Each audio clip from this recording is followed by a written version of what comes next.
Hello and welcome to another episode of Crizzy Books. I'm Crizzy, or Criz, but only my homeboys call me Criz. And today I'm going to be doing a review for A Scanner Darkly by Philip K. Dick. A Scanner Darkly was published in 1977. It's around 219 pages long, written by Philip K. Dick. I have read one other Philip K. Dick book. I read Ubik 2 years ago. That was my first introduction into Philip K. Dick, and I gotta say, I loved it. I know that Ubik is like a lot of people's favorites. I think it was maybe not the best choice to be introduced to Philip K. Dick, but I personally thought it was awesome. Everything that I kept reading or was hearing about Ubik was that you don't really read Ubik, you experience Ubik. And after reading it, that was probably the most true thing that anybody said about it. It was awesome. I loved it. I never really read anything quite like it. So I added some more PKD to my list to check out, and on my list, A Scanner Darkly came up, and so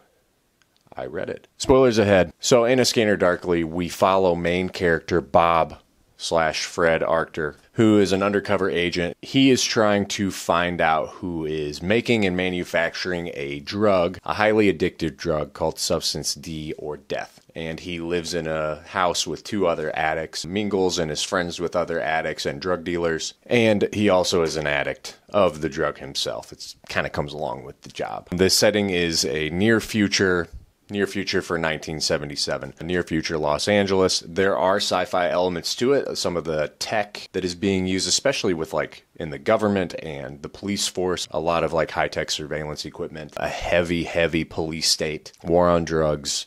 But with this being some kind of like near almost futuristic, it really does feel grounded in still today. So that was pretty interesting.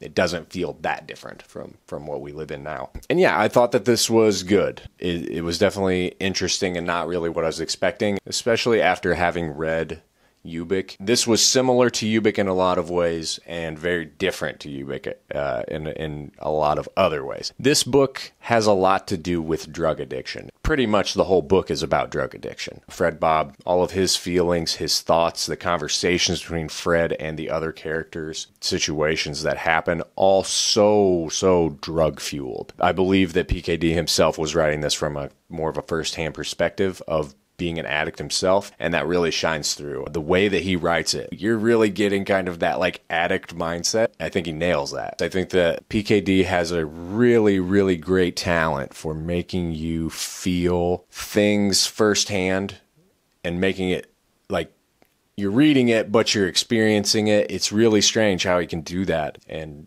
he does it with this, and you really are in the mindset of a drug addict. There's a lot of really strange things that happen in this and kind of can leave you scratching your head wondering why any of it is happening or what kind of a conversation is occurring right now. But when you put it through the lens of a drug addict hanging out with other drug addicts, it makes total sense. Another aspect about this that was really cool was the splitting between Fred and Bob, basically becoming two different people. You've got Fred, who works at the bureau and is this undercover agent, and then you've got Bob, who is the undercover drug addict. Fred despises Bob, even though Fred is Bob. All of the parts where Fred is surveilling Bob and thinking of him as this kind of low-life scumbag drug addict, but also he knows all of the actions that Bob's about to do because he's the same guy. All of that is so interesting. I think that all the characters in this book are written really well. They all stand on their own. They all have their own personalities. Barris specifically, for me, stood out a lot. I fucking hated him.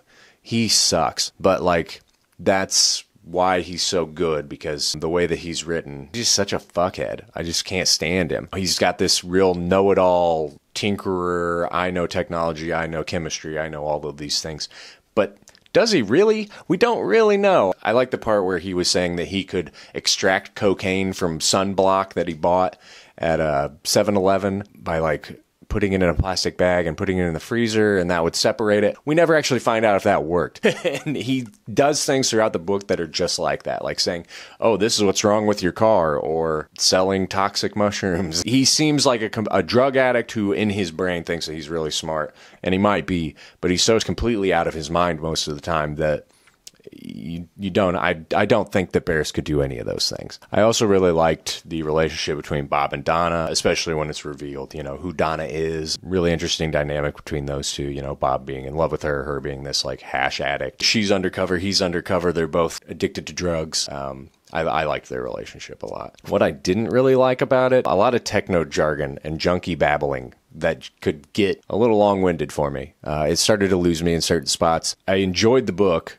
but it felt like it was dragging through certain parts of it. And I know that that's kind of the point, but it kind of bored me to tears at certain parts. And nothing really happens in the book. I mean, it does, but it kind of doesn't. There's not like a really good plot to grab onto or storyline to grab onto. This really is just more about somebody struggling with drugs and how they're tearing their mind and personality apart, and paranoia, which I think are done really well. But I think in terms of like an actual story and plot, it's just kind of lacking. And I did really like the reveal at the end of it, finding out who makes Substance D, how it's being made. I thought that was really cool and interesting. It just kind of came a little too late, and I just didn't feel like it really had as much of an impact with the story as a whole. Some of my favorite parts in this, the beginning with Freck and the bugs, the aphids. Awesome. Loved that. Such a great way to start it off. I wish that the book would have had more instances like this. And then later on, when he tries to kill himself, I can't remember if it's Freck or Luckman. He was trying to kill himself with a different type of drug and ends up just tripping out on LSD, but he sees an 8-foot-tall being covered in eyes who reads him every sin that he's ever committed in his life for 10,000 years. That part was really cool and weird. And then another part, for some reason, I just enjoyed this part. I mean, it's not an enjoyable thing, but it stuck out to me, was when Bob and Donna are hanging out and they're about to get blitzed and go to a drive-in and see a Planet of the Apes movie marathon. That whole scene, it just sticks out to me. Overall, I think I'd probably give this a 3.5 out of 5. Not a bad book by any means. If you're interested in reading something that has to do with drug addiction, you really can't go wrong. The effects of drugs on the brain, paranoia. I think that this book nails that. But I don't think that it was good enough for me, in my opinion, to really warrant anything higher than that. And if I was going to recommend anything that I've read, the closest thing that I can think of is probably Fear and Loathing in Las Vegas, which I'm not like a super huge fan of. But this reminds me of that a lot. But what did you think? Have you read this? Do you like it? Do you hate it? What are your thoughts and opinions? Yeah. Thanks for watching. Bye.